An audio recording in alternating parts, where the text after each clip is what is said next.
Namaste.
Namaste. Welcome to one more session of the Global Festival of Oneness, organized by Advaita Academy, celebrating the life, works, and teachings of Adi Shankara. Before we move on to today's session, I'd like to say a prayer. Sada Shiva Samarambham, Shankaracharya Madhyamam, Asmadacharya Paryantam, Vande Guru Paramparam. We're very pleased to have with us today Gokulmuthu Narayanaswamy, who will be talking to us about the practical application of the Pancha Kosha Viveka in everyday life. Welcome, Gokulmuthu ji. You can switch on your camera.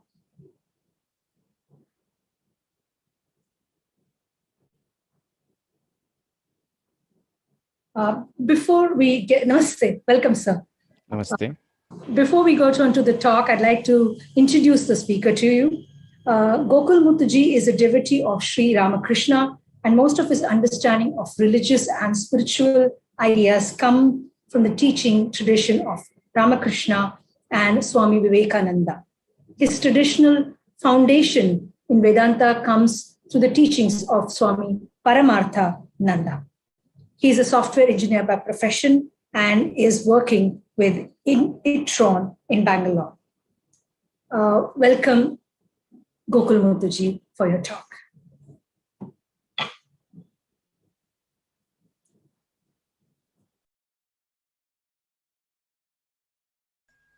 Namaste. Let me share my screen.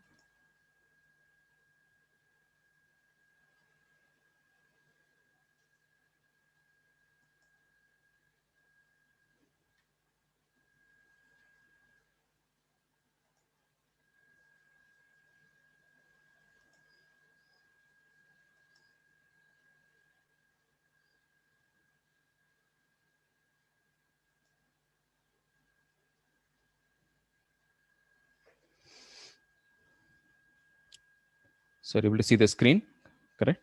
Fine. Yeah, we are able to see. Okay. Om Ishvaro Gururatmeti Murti Bheda Vibhagine Vyomavad Vyapta Dehaya Dakshina Murtaye Namaha. Good evening to everyone, to all the devotees of the Lord. So, Panchakosha Viveka is one of the prakriyas, which is, I would say, one of the most popular prakriyas in the tradition of Vedanta. It occurs in Taittiriya Upanishad, in Chandogya Upanishad, and in the Gita, Katha Upanishad. And so it's one of the very logical and very systematic presentation of Vedanta, and it is based on the theory of personality according to the Indian psychology. So the Panchakosha Viveka basically provides the theory of personality. Who am I? Who is the individual? Who is the relative individual, like the one who I perceive, and who is the absolute individual who is beyond all this. So the whole theory of personality is based on Panchakosha Viveka.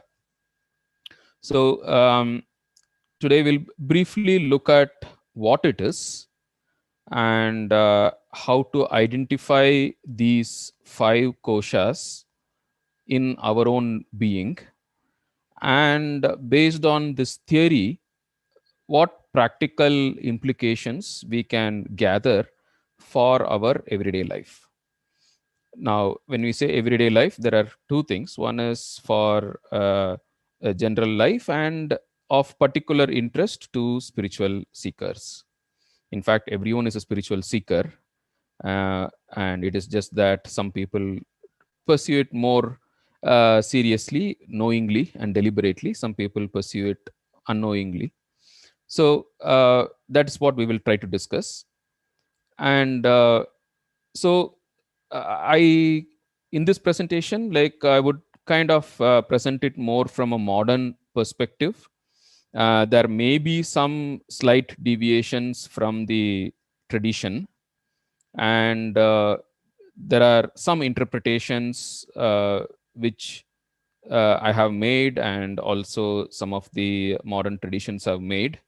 Uh, so those are interpretations, and I'm not saying that this is the only interpretation. This is absolutely the only way to look at Panchakosha.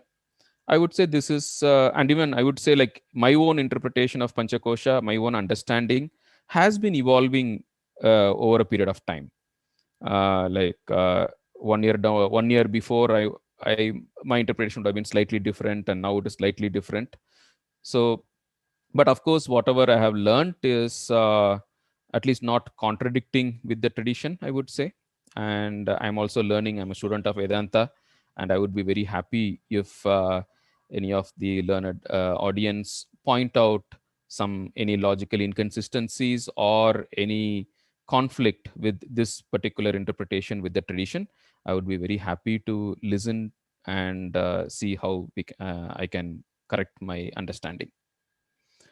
So that saying, let us dive straight into the um, topic. So as I told you, Panchakosha is the that is the theory, the psychological theory of who is the individual. Okay. So for people who are not very familiar with that, let me give a brief introduction to that, to Panchakosha. So we as human beings, as we see, have five layers, which is called kosha. Okay. And the first layer is called Annamaya Kosha, which is the physical layer. Okay. And the physical layer would comprise of the body, and the properties would be height, weight, the color, like, so these would be the properties of this physical layer. And long back when I was in college, I remember Dr. Nagendraji, like, who is founder of SVyasa. So he has a very nice way of explaining the Panchakosha. So the Annamaya Kosha is that which is common between a living body and a body which has just now died, right? So a dead body still has the same height, weight, color, everything. And what is common between the a living body and a body which is dead just now is the Annamaya Kosha. Now, what is extra is the Pranamaya Kosha, which is a physiological body, so which consists of the life principle. So the measurement of the physiological body would be, like your state of health, your pulse rate, your blood pressure, like now your SpO2, oxygen saturation, like so all, and it consists of all the systems in the body, right? Your digestive system, your circulatory system, your respiratory system, excretory system. So they all belong to the Pranamaya Kosha, which is the physiological layer. Okay. Now, this is common between an fully live and kicking active individual and a coma and a body in coma. Like if you consider a person who is in coma, like he has the physical body and all the involuntary systems are functioning in that body, but the person has no perception, no cognition, nothing, right? So up to the pranamaya kosha, like it's there, it's common. Now the next layer is the manomaya kosha, which is the emotional body, which consists of the likes and dislikes. Like what book you like, or what movies you like, what food you like, what is your temperament, are you easily irritable or are you a very patient person, what are your desires, like, so all the likes and dislikes, they constitute the manomaya kosha, which is the emotional sheath. And this you can say like is there active even in a person who is who is mad, who is mentally unstable. Or you can, better example would be an animal. Like what is common between an animal and a human being? Like up to Annamaya Kosha is there, Pranamaya Kosha is there, Manomaya Kosha is there, right? So these are all common. And what is extra in a human being? That is the intellectual layer, which is called Vijnanamaya Kosha or Buddhimaya Kosha. Both are synonymous. And this consists of the values, beliefs, biases, self image, logical thinking, your will, right? So, like what is your belief system, right? What do you think is right? What do you think is wrong? They all come under the Vijnanamaya Kosha or Buddhimaya Kosha. Now, the next one is the Anandamaya Kosha, which is the blissful sheath, it is called. And this consists of your luck, your karma phala, your subconscious worldview, right? And your subconscious tendencies called samskara, right? So these are at the Anandamaya Kosha level. Now, so the Anandamaya Kosha level, they are more like, it is more of a memory, right? And which is dormant even when a person is fast asleep. When a person is fast asleep, of course, the physical body is there and the heart is beating and blood is pumping, and the lungs are breathing. The pranamaya kosha is there, but the manomaya kosha and vijnanamaya kosha are not active in deep sleep. But anandamaya kosha is in the dormant state. So when the person wakes up, they will again kick in and they'll start manifesting in the vijnanamaya kosha and manomaya kosha. So the karma phala, the samskaras, the tendencies, they all come under the anandamaya kosha level, and that the karma phala is the one which creates situations in life, which we will see in more detail as we go. Now, the real human being, the real I, what I really imply by I is pure consciousness, which is beyond the 5 layers. So the whole objective of the Upanishads and the Gita to do the Panchakosha Viveka is to separate all these 5 layers and to disidentify yourself from all these 5 layers and identify yourself with the Atman, which is the pure consciousness. That is the ultimate goal. And of course, just like anything else, just the discernment and the analysis of the Panchakosha can also help us to lead a better life in this world also, which we will see. Okay. Now, so far, like I'll kind of give a quick recap again of the structural view which we saw. So we have this 5 koshas: Annamaya Kosha, Pranamaya Kosha, Manomaya Kosha, Vijnanamaya Kosha, Anandamaya Kosha. Now, there is another concept called the 3 bodies, and they are uh, also in this. So the Annamaya Kosha is called the gross body, and the Pranamaya Kosha, Manomaya Kosha, Vijnanamaya Kosha, they are called the subtle body. Okay. And also, interestingly, the subtle body corresponds to the 3 parts of the brain: the reptilian brain, which corresponds to Pranamaya Kosha, the limbic brain, which corresponds to the Manomaya Kosha, and the neocortex, that corresponds to the Vijnanamaya Kosha.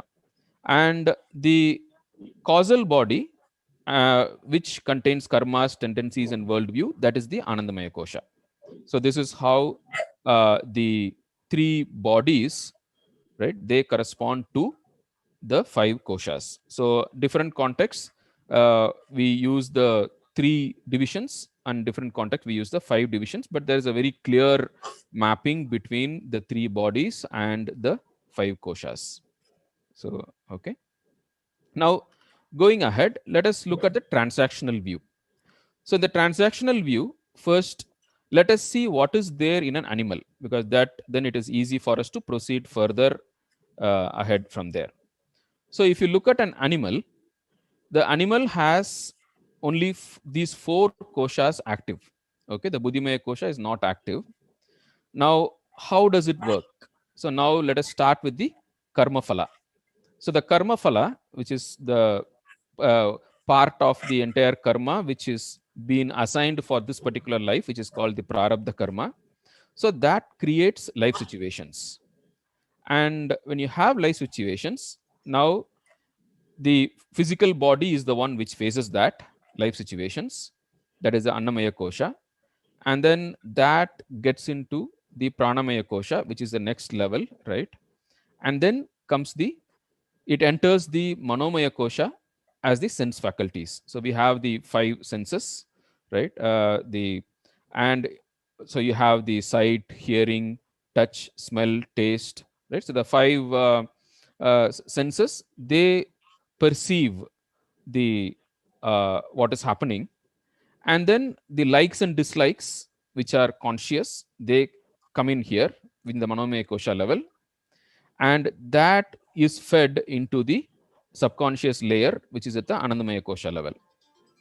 There it goes to the so at the Anandamaya kosha level, right, it goes to the samskara, and the samskara, which is the subconscious tendencies, they, that is what is called as the instinct, right? Now we are remember, now we are considering the animal layer, right? So at the animal level, so the subconscious layer, that responds back as instinct, and that comes to the action faculties, which is the the movement, right, and grasping, movement, speech, right? Like, so it comes here, and using our other action faculties, comes back to the physiological processes, and then that affects the physical body, and we respond to the life situations.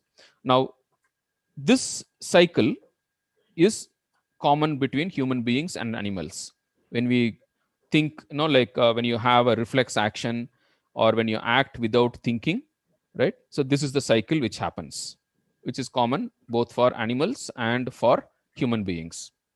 When you come to human beings, the Buddhimaya kosha becomes active. That's why there is a very beautiful Sanskrit Subhashita which says Ahara Nidra, right? Ahara Nidra Bhayam Maitunam cha Samanyam Etat Pashubir Naranam Buddhirhi Tesham Adhiko Visheshaha Buddhir Vihina Pashubir Samanaha. So the Buddhi is the one which is extra in the human beings. Now the Buddhimaya kosha, that comes at the conscious level as the sense of values, what is right, what is wrong, and that is the main thing. And then we have this free will by which we can interpret what is happening before it gets into the samskara, and we can develop what is called as the subconscious jnana, a worldview which gets formed.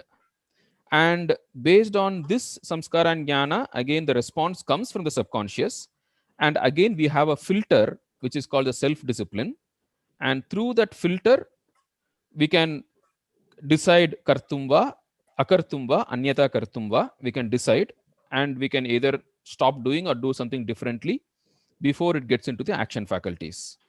So this is the difference between human beings and animals. Okay, so given a situation, we can evaluate the situation either based on likes and dislikes, which is called as prayas, or we can evaluate the situation based on a sense of values, right and wrong, which is called Shreyas. So Kathopanishad beautifully says that if you follow the decision of the prayers, then you go down spiritually. If you follow the decision based on Shreyas, then you evolve and develop spiritually. Right. So this is the concept here. And the Buddhimaya Kosha. So if you don't let your Buddhimaya Kosha work, then it is as good as an animal. Okay. And of course, because we are using the free will, decision is being made. So a deliberate decision. So there's a karma phala which gets generated, which affects the next life situations in here.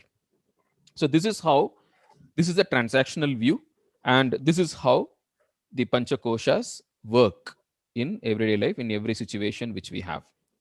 And as I told you, like now this Annamaya Kosha is called Sthula Sharira, and these three together is called Sukshma Sharira, and the Anandamaya Kosha is called the Karna Sharira. So now let us see what practical advice that we can derive from the transactional view of the Pancha Koshas. First thing is focus on what is permanent. So if you see here, right, now the conscious and unconscious layers, they are impermanent. They belong to the external, the physical body and the mind and the intellect. That is not really us. The real individual identity of the jiva is the karna sharira, right? So Gita like says dvavimau purushau loke charas chakshara evacha ksharas sarvani bhutani kutastokshara uchyate, right? So the kshara purusha is the destructible, the impermanent person, which is the lower layers, right? The Stula Sharira and Sukshma Sharira together is called the perishable layer, which is which is actually a part of Prakriti. The Karna Sharira, which is the Anandamaya Kosha, that is called the Akshara Purusha. And the Akshara Purusha is our individual identity. And this is what we carry from birth to birth, right? So, in case, what is the purpose of life? The purpose of life is to ensure that we enrich the Karna Sharira, the Anandamaya Kosha level, which is basically samskara, jnana, and karma. So, whatever we do in life, focus on what is permanent. Ensure that you develop good samskaras. What does it mean? Than yesterday, be a better person today. What do you mean by a better person? Less anger, less jealousy, more patience, right? More kindness, more truthful, more honest. That if you do, then you are improving your samskara.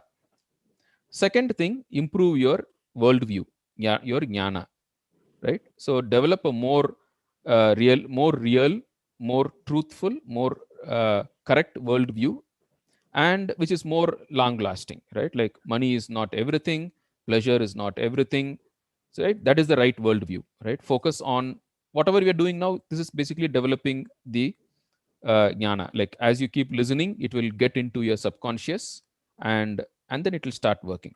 Okay, so that then your next decision that you make will be better. Okay, so focus on what is permanent, and karma phala, generate good karma, which is called punya. Avoid doing papa karma, right, which will create bad karma phala. So gather more punya, right? So that is what is called focus on what is permanent. So focus on generating more punya, focus on developing a right worldview, and focus on developing good samskaras, be a better person, improve your character. Character building is basically building better samskaras. Now, this is the first lesson that we can gain.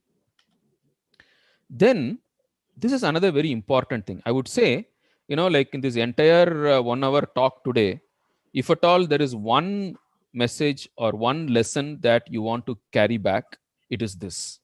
Okay. We have very little control over this upward path. Okay. Sorry. Okay. I have made a mistake here. Okay. So we have very little. Sorry. Correct. We have very little control over this downward path, where the subconscious triggers an action which fructifies into a response to the life situations. This path, this downward path, we have very little control. Okay, Krishna says in the Gita that Nigraham kim karishyati, like what will restraint do, right? So this downward path is you have very little control. So focus more on the upward path. Okay, so do good self analysis, read good things, have good inputs to your senses, right? So that you develop a good samskara and good jnana, and that will automatically reflect in your action. It is not possible to control this path, but it is possible to control this upward path. So instead of nigraha, which is this downward, trying to control the downward path, that is called nigraha or suppression. Instead of that, develop vairagya.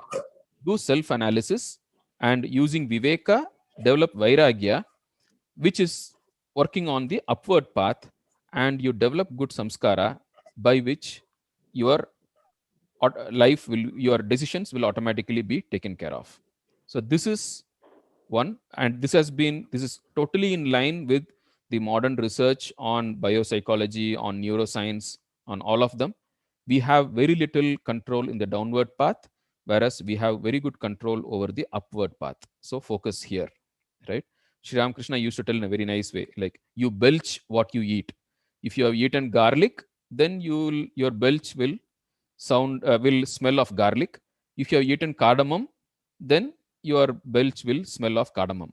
So your upward path is important. Okay, that is the second lesson. The third lesson is, at every layer, focus on the health of that layer. The health of the physical body is important, yes. The health of the physical, your biological processes, that is important. But then don't be obsessed with that layer, because ultimately what is permanent is what your subconscious layer. Having a very healthy body but not developing good samskaras is of no use. Okay, so you develop sufficient amount of health so that you can forget your body and you can focus on developing what is more permanent. You don't need a six pack, you need a good health, right? You need not to fall sick often, but you don't need to be able to lift 200 kg. It's okay, right? It is okay. So at every level, don't be obsessed with the health of that layer. Similarly, likes and dislikes, yes, you need to an extent a healthy likes and dislikes, so that you are not, it doesn't disturb you, so that you can keep you can carry on with life, right? But you don't need to develop your manomaya kosha and your with the intellectual sheath too much. Like, say for example, like you don't need to focus on the ashtama siddhis like anima, mahima, garima, lahima, like not needed, right? That is the equivalent of a six pack at the mental level, right? It's not needed. What you need is a sufficiently intellectual mind which can analyze things correctly and not be carried away by emotions, right? That much is enough, right? So don't be obsessed. Similarly, even value systems, right? Develop good value systems, but don't be obsessed that like you get completely disturbed by someone not following some value, right? Like yes, you need a good value system, but then that should not prevent you from sitting and meditating in the morning, right? Like suppose if you want to sit and meditate, but then like your mind is so obsessed that you keep thinking, oh, how can someone do this, how can someone kill cows, how can someone have extramarital relationships, how can someone be this, how can someone be that. Like if your mind is so obsessed with morality that it doesn't allow you to sit and focus and concentrate and do your nama japa or your kriya or your meditation or sandhya vandana. If your mind doesn't allow you to do that, being obsessed by morality and lack of morality in the world and things like that, then the purpose is not served, right? So don't be obsessed even by moral values. Okay. Because know what is permanent. Permanent is this: you need to develop good samskaras, good worldview, and punya. Now, beyond anything which is an obstruction to that is not right. It's not good, right? To a reasonable extent, you need to have healthy morals, healthy mind, a good intellectual capacity, good emotional capacity, right? Some good health. Everything is needed. The body sthira sukham asanam, right? Like the health of the body needs to be sufficiently there so that when you close your eyes and meditate, you can forget that your body exists. A sickly body cannot be forgotten. So that is the reason why your body should be healthy. Beyond that, you don't need a healthy body. A body which can be forgotten can has to be a healthy body. That's all. Similarly with your mind also, don't have any grudges, don't have any guilt, because they will disturb your meditation. So you need a healthy mind, free from grudges, free from anxiety, free from guilt, so that it doesn't disturb you in your meditation. So be very aware of what is permanent, what is transitory, and what is the purpose, right? So this Panchakosha gives you a very clear picture of where to put your energies in. Okay, fine. So let us proceed further. And so this is the crux of so far whatever I wanted to tell you as a practical application. Now we'll go ahead and cover more topics so that uh, let us we'll get a more rounded view of the whole topic. Okay. So in the Kathopanishad, it talks about the same Panchakosha is given in an example of a chariot, right? The individual jiva is considered as the owner of the whole chariot, like as a passenger who wants to reach from point A to point B, and the buddhi is the sarathi, and mind is the reins, sense organs are the horses, and the sense objects are the road. Okay. And it says like the sarathi should be under the control of the passenger. The sarathi should not be like, our auto walas. You say I want to go to Mailapur, he says like, no, I'm going to Adayar, are you coming to Adayar? No, right? The the the sarathi should not decide where the chariot should go. The passenger should decide where the chariot should go, right? So the sarathi should listen to the passenger, and the horses should be under the control of the sarathi. Then the whole thing is fine, right? This is a beautiful Ratha Kalpana given by the Kathopanishad. And although here is a brief summary of where all you find Panchakosha Viveka in case you want to go and refer to. So one is the Ratha Kalpana, I showed you, the Kathopanishad. Then Taittiriya Upanishad Brahmananda Valli talks about Panchakosha based meditation. Taittiriya Upanishad Bhrigu talks about the penance of Bhrigu, how Bhrigu learnt from Varuna, his father, and how he learnt how to identify and disidentify in sequence, one by one, across the five koshas. Chandogya Upanishad talks about the story of Indra and Virochana, how Indra disidentified one by one in sequence from the five koshas, whereas Virochana got stuck at the Annamaya kosha itself. And Gita also talks about in several places the five koshas. So the 3.3.4.2, like that is exactly almost the same as the Kathopanishad mantra. What is higher than the other? And 934, Manmana Bahumat Bhakto Madhyaji Mam Namaskuru Mamai Veshisu Itvaivam Atmanam Parayana. So like there again, Krishna talks about the four koshas in the first half of the shloka. And the 15th chapter, it talks about each koshas and how they are a part of the universal. That's a very beautiful description. Gama Vishyacha Bhutani, like, starting from that, Aham Vaishvanaro Bhutva, then, Sarvasya Chaham Hridi Sannivishto, like, ending finally with Dvavimau Purusho Loke. Like, so the five koshas are very beautifully covered in these shlokas of the Gita.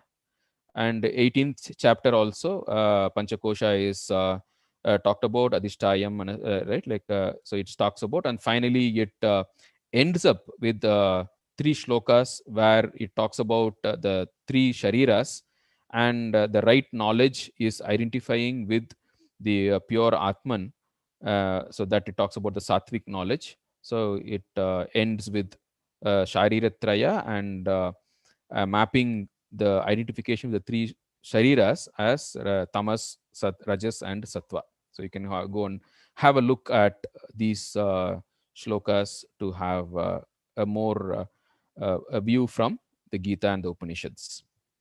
Now, yeah, I think we don't have time now, but then this is an exercise which I would recommend you to sit and do at home, right? So what you do is, first you take a piece of paper, and then you start writing down and identifying your various koshas. Okay, like you identify your Annamaya kosha by filling up height, weight, place of birth, parents, complexion, color of eyes, color of hair, right? So then you can very clearly have this viveka, like, the discernment of the 5 koshas. Then the second is the pranamaya kosha, right, where you can write down, okay, body temperature, your pulse rate, blood pressure, sugar level, your allergies, your illnesses, chronic illnesses, temporary illnesses. So they all come under the pranamaya kosha. Then you can write down what are your skills, what is your knowledge, at a level of scale of 1 to 5, like where do you stand on anger, jealousy, what are your jealousy, whom are you jealous about, arrogance, desire, greed, fear, likes and dislikes, like food, places, weather, movies. All these things come under your manomaya kosha, right? And buddhimaya kosha is your value system. What do you think is right, what do you think is wrong, why should a person be honest, like kindness, like honesty, kindness, discipline, right? Satya, ahimsa, brahmacharya, like what is the role of those in life. And then patriotism, political affiliations, religious beliefs, willpower, like, all these things come under buddhimaya kosha, which you can write down, and so that you can identify clearly, yeah, this is what is my buddhimaya kosha. Then anandamaya kosha, you can write down like what are situations in life which you have faced, the opportunities you have been blessed with, right? And what are your subconscious tendencies and worldviews, like, of course this is subconscious, so you wouldn't know. If it is conscious, if you are conscious about it, then automatically it comes under your so conscious tendencies come under manomaya kosha, and conscious worldview comes under buddhimaya kosha. But then, like, you have subconscious tendencies and worldviews which affect your decisions, right? Like, so just be aware of that. So these belong to your anandamaya kosha. Now once you have identified that these are your different koshas, then know that you are the one who is different from these. All these are your instruments, right? The very fact that you are able to perceive them and then evaluate them, judge them, and write down in a piece of paper means you are not them, right? You are the seer. You are the person who is who knows these 5 koshas, right? So this is an exercise which you can go and see. And in case like, you can watch this video later, or I have the website here, practicalphilosophy.in. So you can find an article where you have this exercise given, okay, called Panchakosha Viveka only. So there's a practicalphilosophy.in. You can find an article about this. Fine. So going ahead, this is the shloka in the Gita which I told you, like, which says that the senses are greater than the sense objects, the mind is greater than the senses, the intellect is greater than the mind, and the person is greater than the intellect, right? Like, so this is the way you have to understand, so that you can have control over the Panchakoshas, as the Kathopanishad mentioned, right? And yeah, so understand that the body, health, emotions, intellect, these are all your instruments, and you have the free will and responsibility for your decisions, right? And hold all the instruments under your control, and that is real freedom. And decide your goals and pursue them consciously. So this power of being in control of yourself is what is given to you by doing this Panchakosha Viveka. So if you are able to distinguish your 5 koshas, and you're able to say that, okay, these are all not me, these are all my instruments, right? Then you have control over them, right? That's what this shloka talks about. And the same shloka in a slightly modified form is available in the Kathopanishad also. In fact, many shlokas of the Gita are lifted straight from Kathopanishad, right? And this is one of the shlokas. And of course, like along with responsibility, along with freedom comes responsibility. So that's a beautiful story where, like a person had a parrot in a cage, and his friend came and asked him, like, why have you imprisoned this parrot? Let it go free. And the friend said, like, no, no, this parrot doesn't deserve freedom. Then he said, like, how can it be? Freedom is everyone's birthright. How can you say this parrot doesn't have freedom? That doesn't deserve freedom. So his friend said, okay, you open it, let it go. We'll see what happens. So he opened it. The parrot flew away. And this friend went for another work. And when he came back, he saw the parrot was again in the cage. So he said, like, wait, what? How did it come back? He said, like, see, if this parrot goes to the external world, it has to find its own food. It has to protect itself from other dangers. So there's a lot of responsibility which comes along with freedom. So if you are willing to pay the responsibility, only then you deserve the freedom. So be aware of that, right? Now you have the free will and you also have the responsibility. So that is what we talked about. The karna sharira level, you have the samskaras, you have the karma phala, and you have the jnana. And so the way you use your free will, you can develop those qualities, and you are responsible for that, right? So, and you can take full responsibility in your hands if you are able to do this Panchakosha Viveka. The Panchakosha Viveka basically gives you the freedom and the power to run your life in a meaningful way, in a purposeful way, as you seem right. Okay. And beyond the Panchakoshas is the pure consciousness, the Pratyagatman.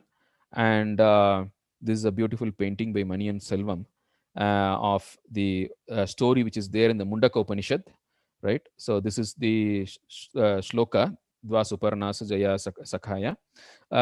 So I'll give you here the translation of this by Swami Vivekananda. Right? The whole of Vedanta philosophy is in this story. Two birds of golden plumage sat on the same tree, one above, serene, majestic, immersed in his own glory, and the one below, restless, eating the fruits of the tree, now sweet, now bitter. Once he ate an exceptionally bitter fruit, and he paused and looked up at the majestic bird above, but he soon forgot about the other bird and went on eating the fruits of the trees as before. Again, he ate the bitter fruit, and this time he hopped a few boughs near to the bird on the top. This happened many times until at last the lower bird came to the place of the upper bird and lost himself. He found all at once that there had never been two birds, but he was all the time the upper bird, serene, majestic, and immersed in his own glory. So the five koshas which we saw all belong to the lower bird. Okay.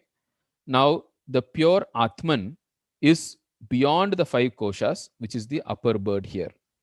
Now, the lower bird, which is actually can be identified with the Karna Sharira, which is the Jivatma, the individual self, using the other two koshas, the other four koshas, which belong to the two bodies, tastes the world, eats fruits, some bitter, some sweet, and it develops the vairagya, it develops the worldview, which all belongs to the permanent, the Akshara Purusha, the imperishable.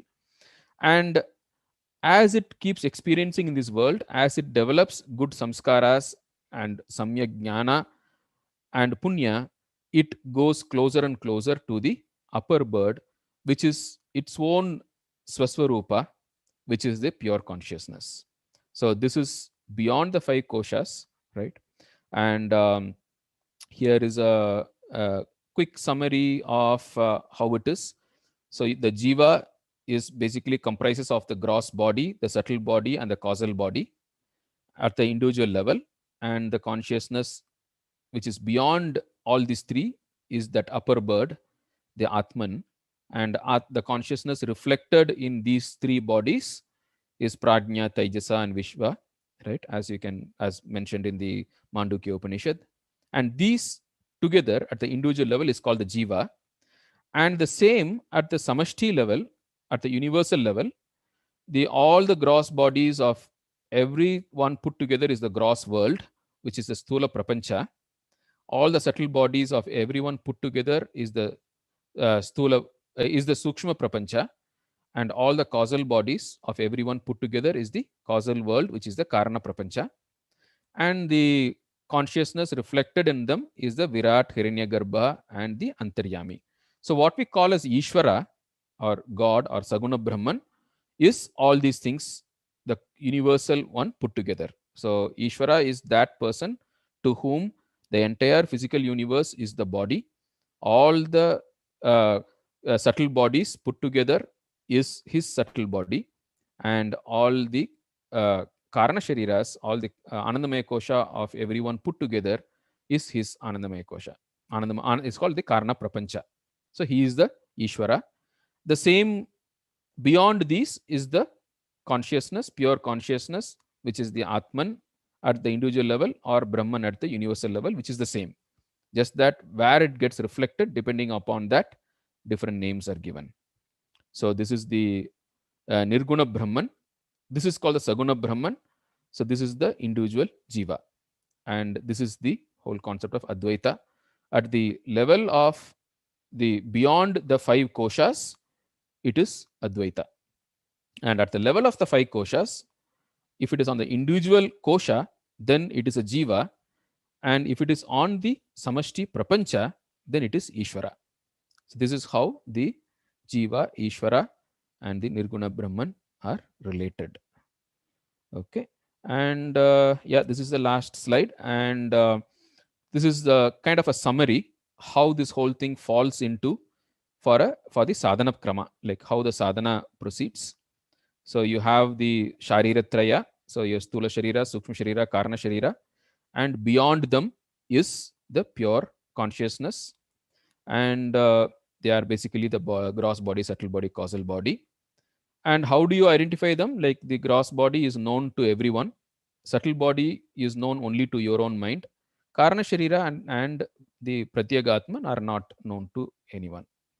And different pramanas, I think this is slightly out of time we are, so you can have a look it up. So this is the Pratyaksha Pramana, Anumana Pramana.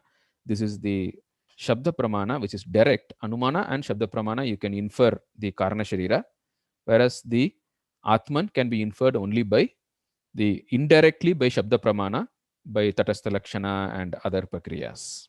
Okay. And these are the contents and the identity.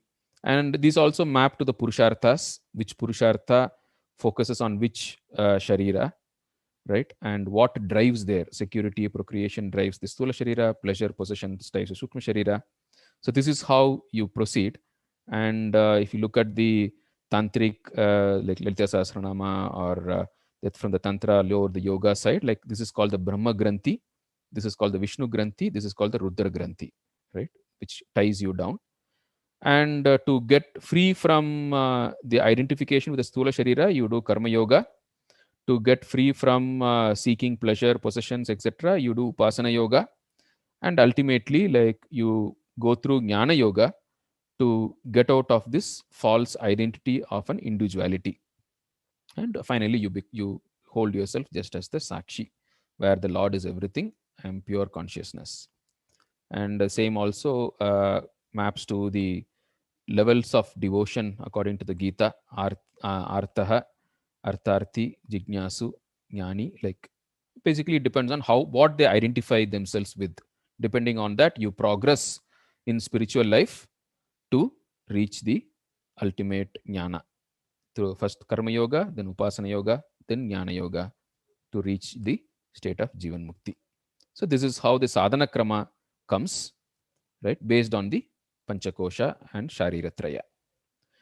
So yeah, so thank you. So this is what I wanted to tell you.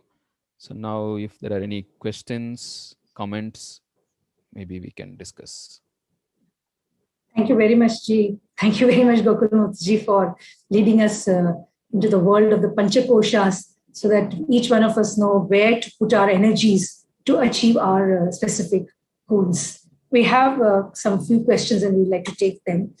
one of the questions is that if there are, how does the tradition look when we face a challenge at any particular kosha? For example, if we have a challenge at the manomaya level, or if we have a challenges at pranamaya level, how does the shastra approach these challenges and how we can address them?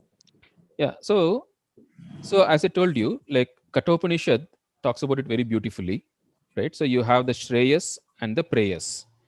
Now, the Manomaya level, you evaluate the world as likes and dislikes, right?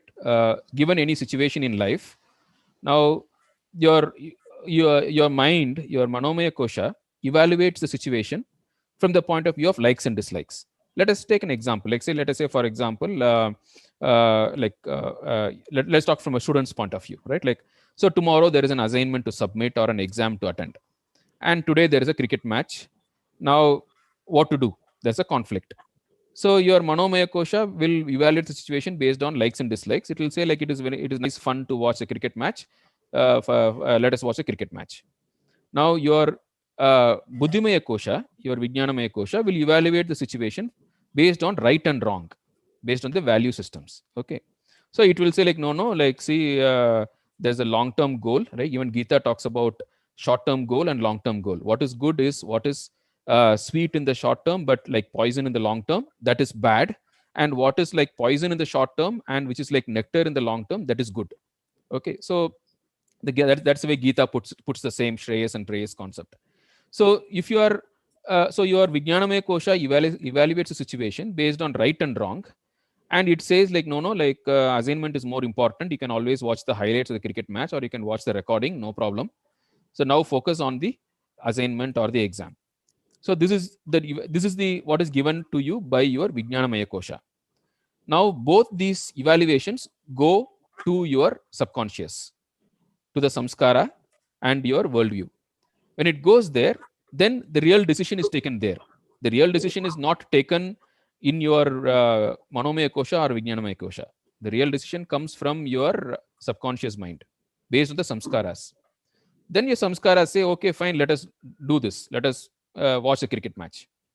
Then you have another opportunity where you can do the nigraha, where you can say like, no, this is not right. So you can, you have a veto power there.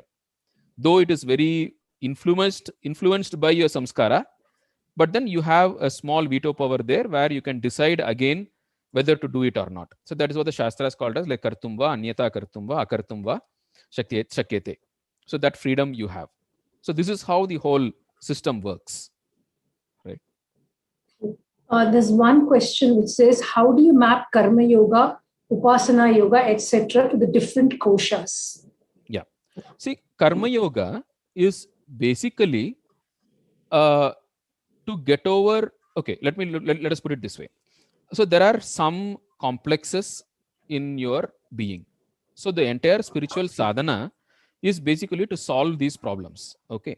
So the first problem which we have is the security problem.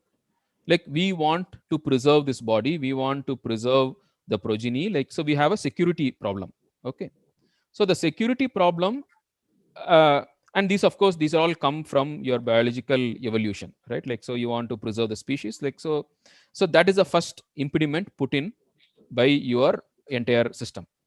So the security problem can be solved by karma yoga. And the security problem is basically at the Annamaya Kosha level and the Pranamaya Kosha level.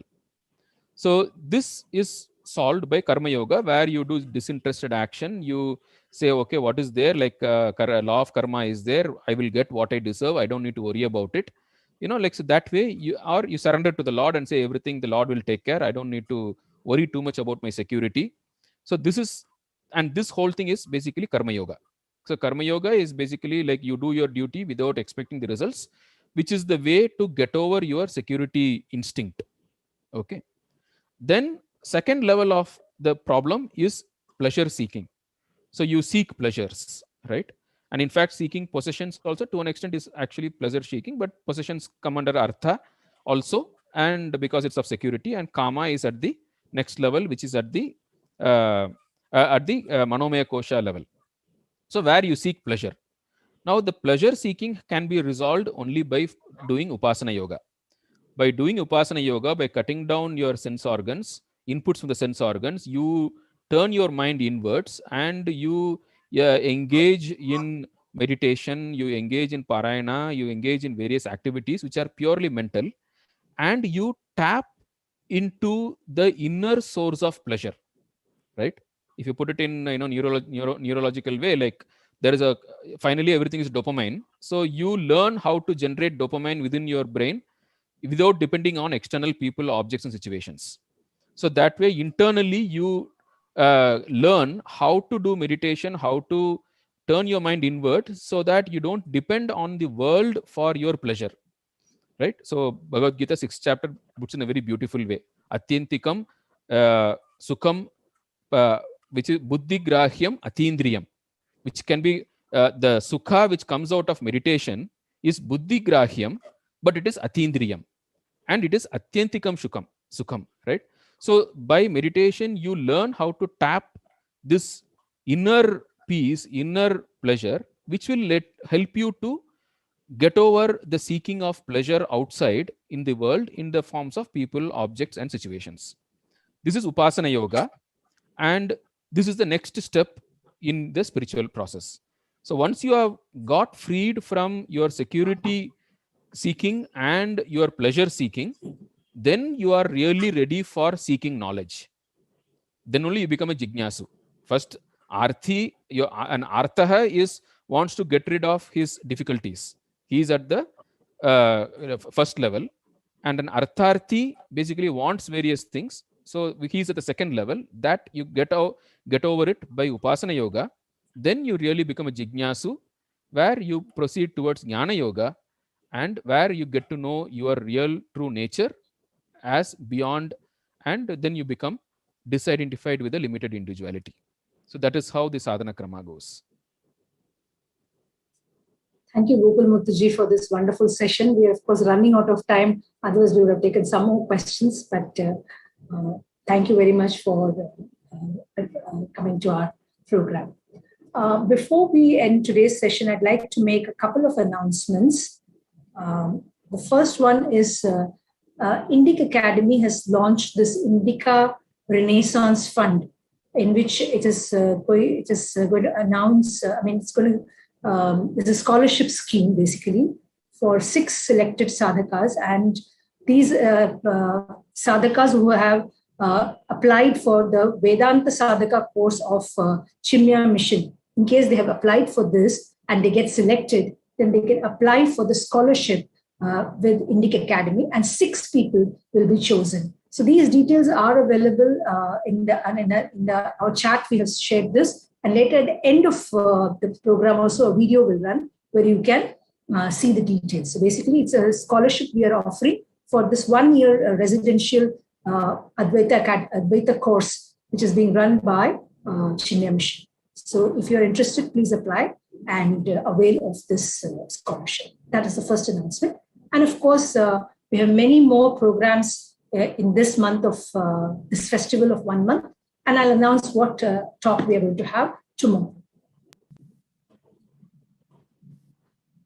Tomorrow morning at India time, 7 a.m., we are going to have Swami Tattva Rupananda Saraswati talking to us about Shravanam, Mananam, and Nididhyasana. So please do join us tomorrow. Namaste and thank you.